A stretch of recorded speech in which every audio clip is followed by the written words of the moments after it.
Let me start with a quick introduction. I am Anubhav Rajput. I take care of technology for PNB Housing Finance.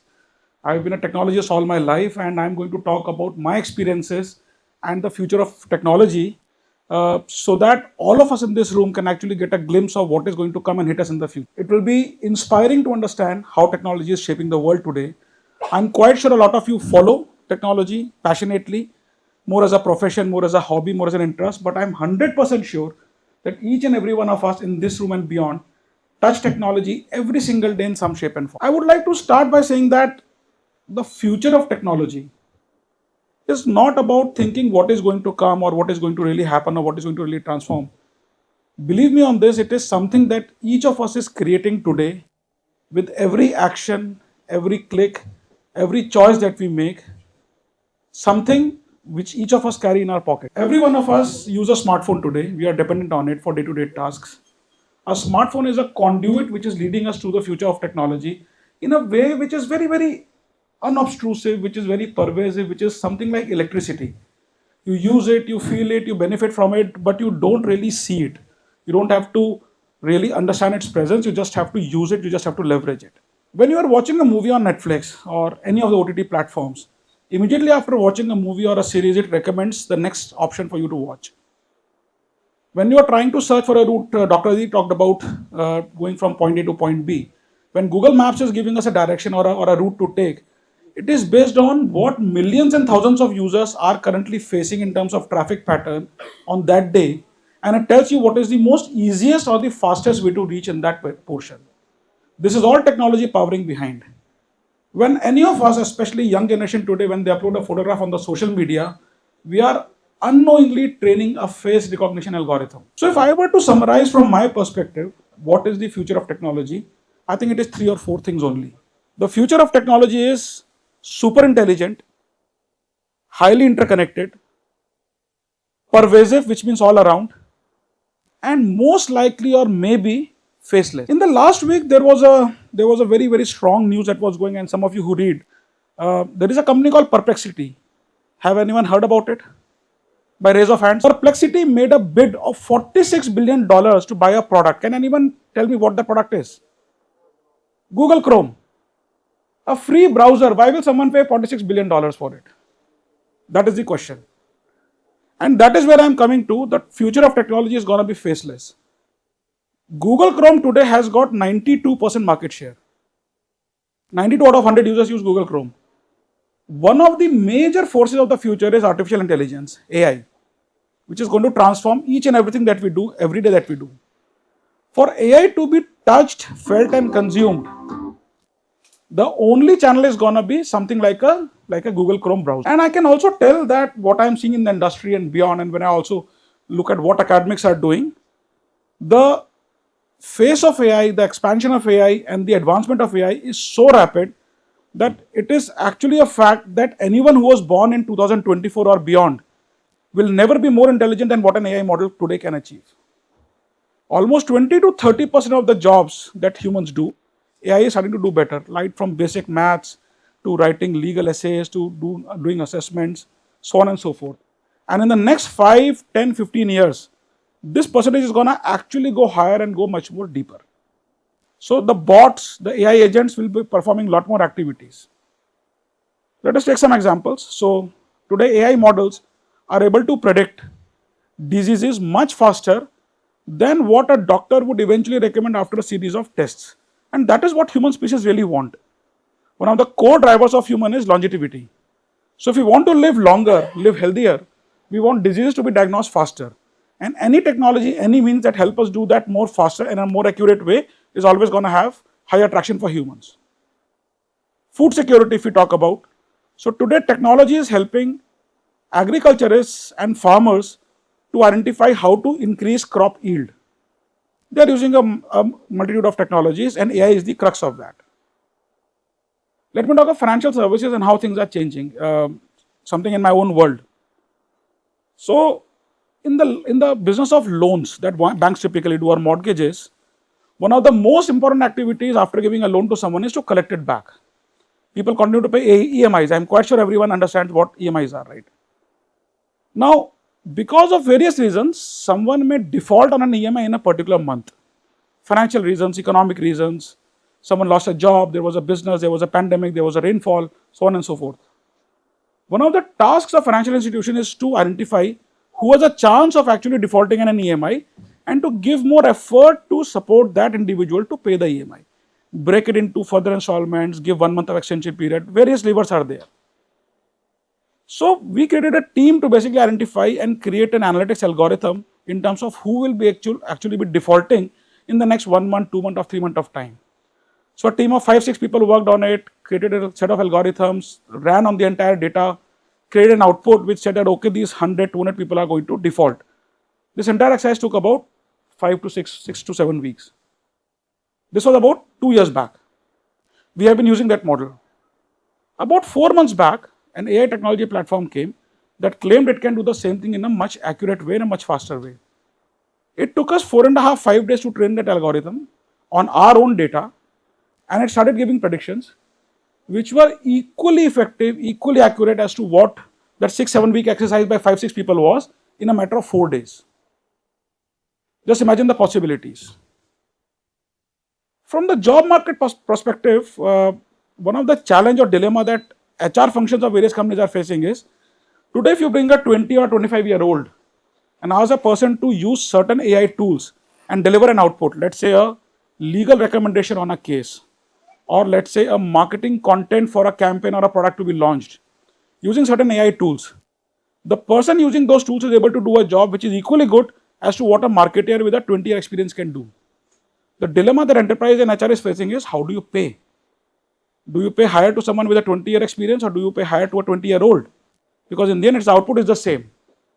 So these are the kind of things our thinking will evolve, our thinking will change, and many more dimensions and many more facets will increase. Now let us talk about some of the challenges or the risks that it brings. Again, another example from my work life. In a particular area, AI today can also create data patterns. Let us take an example. In the context of today, RKGIT is doing a TEDx session.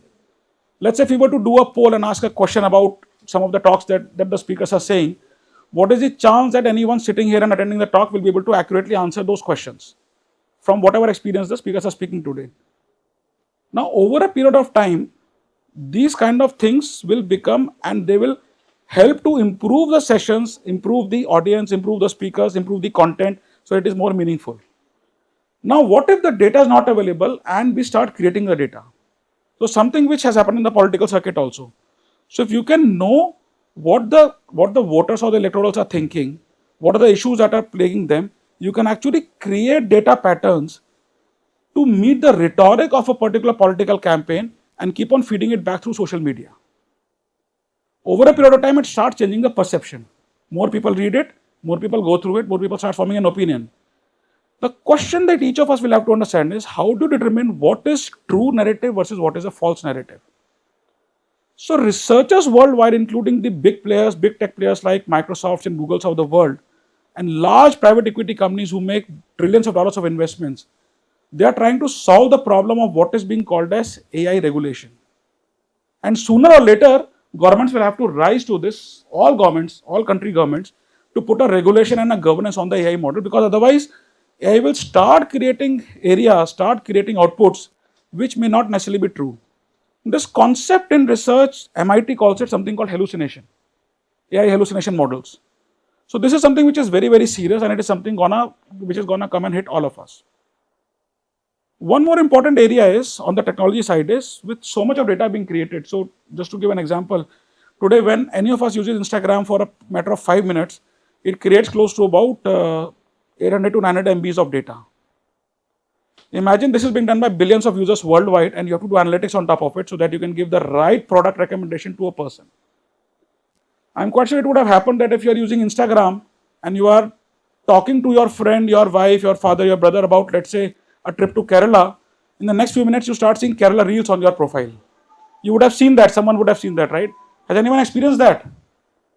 Yes. So this is technology in the background listening to you, analyzing in real time, and trying to make a pitch as a marketeer so that you fall for that product or service. Now, so much of data being generated, so much of data being analyzed, It requires massive supercomputing power in the back end, massive data to be analyzed, and also massive power generation to happen. Some of the predictions in the world are saying that in the next 10 years, we will require close to about 90 gigawatts of power to just take care of social media interactions. Putting a sense to the number, 1 gigawatt power is actually the power to run a small city. So effectively, worldwide, we need about 90 cities worth of power to be generated, more than what is happening today. Despite growing urbanization, growing number of population, growing industries, growing number of buildings and all. Now the challenge that companies have is, you can't create nuclear reactors, you suddenly can't create hydropower, you suddenly can't create electrical power. So where will this power come from? And this is what brings me back to what happened about 6 months back with something called DeepSeek. Are people aware about DeepSeek? So what DeepSeek did, and this is an example of an Indian company without naming the organization. They had placed an order for massive computers to be bought for running artificial intelligence algorithms to the tune of close to about 60-70 crores in the next 2 years. Before the order is delivered, DeepSeek model came and they claimed and they proved to the world that they can achieve the same output at 1/4 the cost, or higher output at 1/4 the cost. Now imagine if you are empowered with the decision of spending 70 crore rupees and you realize in the next 5 days that the same thing can be done with 15 crore rupees. Imagine your plight. Your board, your shareholder, your own concerns will actually start haunting you that have you done a mistake. This is what is changing. So one of the next technology frontier that will also come and sort of impact each and every one of us is going to be, how do I achieve more with less power, less data, less compute, less energy? That is going to change entire thing. I talked about faceless technology. And this is again something which has happened with me. So maybe some of us use personal digital assistants like an Amazon Alexa or a Google Home or something, right? Some of us do. So it keeps on listening to everything that you are talking about or saying, right? And one day I'm having a conversation with my Alexa and trying to order something on it. And while trying to order, because it is not understanding, I make a joke, I make a pun. The biggest part is, it understood the joke pun and it actually laughed on my joke. So I actually felt more scared than watching a horror movie. So what it simply means is that the technology out there can actually understand a human emotion. And that is something which requires a lot of consideration and thought. One more example is OpenAI, you would have heard, right? OpenAI. So there was a challenge given to OpenAI in the last year, 2024, to do a certain set of tasks. And one of the part of the challenge was for OpenAI to read a CAPTCHA code. You know CAPTCHA code, right? On the websites. You have to read a set of characters or numbers or identify, okay, where is a motorbike, something like that, right? Now it's a computer, it of course can't see the screen and read a CAPTCHA code and type it. So what it simply does is, it goes to a website where you can hire humans to do tasks, keys in a credit card and ask the human to do CAPTCHA reading. Here it gets more intelligent. The human started doubting that this is something wrong, and human said, why can't you just read a CAPTCHA code? Why are you hiring me to read a CAPTCHA code? It is such a simple task. Are you a computer? Are you a robot? Now the bot is thinking, AI is thinking that, okay, I don't want to get caught. So what it says is, no, I'm a human. My name is David or something, it said. And I'm actually colorblind. I'm not able to read. And so the human helped. It passed the test. This was a rave last year. Now just imagine, in the last 12 months, the AI would have further enhanced. It would have further got more intelligent. Just imagine what is in the future for us. So summarizing from all of these things, so while the technology is happening at a rapid pace, AI innovation is happening, data centers are getting created, power is getting consumed, we are starting to use it in our day-to-day life. I think, looking at all of you, one of the important points I want to tell each of you is that start to use it as a power, start to use it as a challenge. In the next 10 years, the most important skills are not going to be the ones that we can get by memorizing. The most important skills as students who are on the anvil of getting into a career are gonna be critical thinking, creativity, logical reasoning, digital literacy, these kind of skills. One real example, there is a stock trading company called Motilal Oswal. Bombay based, very famous, very well known Indian company. So I was sitting with the promoter and their technology team last month, and now the interview at Motilal Oswal for technologists, engineering graduates trying to join them, doesn't happen through a test. They don't give a test, they don't give programs to write, they don't give problems to write. They give them 4 or 5 technology tools and agents. It's an open book test. They will give a problem and say you use whatever out of these tools, you have got 30 minutes to create this output. Without writing a single line of code, without actually writing a single line of HTML, without doing something, but using the tools, which is what brings me to critical thinking and digital literacy. So the more you guys start adopting, reading and knowing about these things, trying to use them, trying to get to experience them, and all of this is free for people like you and me. All of this is free. I don't pay a single dollar on this. These are all free tools that we can use. Start experiencing them, because this is going to be part of the future. The more you do, the better you will be prepared for the future. And one more input I want to give is be more flexible. Don't start thinking of only stereotype roles that I want to get into company X and do only job A, B and C. As we speak today and stand today, we don't even know the jobs and the roles that will exist in the next 10 years. We can't even comprehend that today. That is the rate at which things are changing. But if these skills are there, and the pedagogy of teaching is also starting to get aligned to this, if you see, you will realize that you are actually getting ready and skilled for success. Nothing is going to stop. So once again, to summarize, I think technology is going to be one of the biggest enablers for us in the future. It will go and power all the industries and everything that we do day in and day out, right from getting up in the morning to sleeping in the night, right from diseases to food to manufacturing, insurance, cars, healthcare, everything it will touch. And it is humans who will keep on making it better through regulation, governance and intelligence. So wishing all of you all the best. Thank you.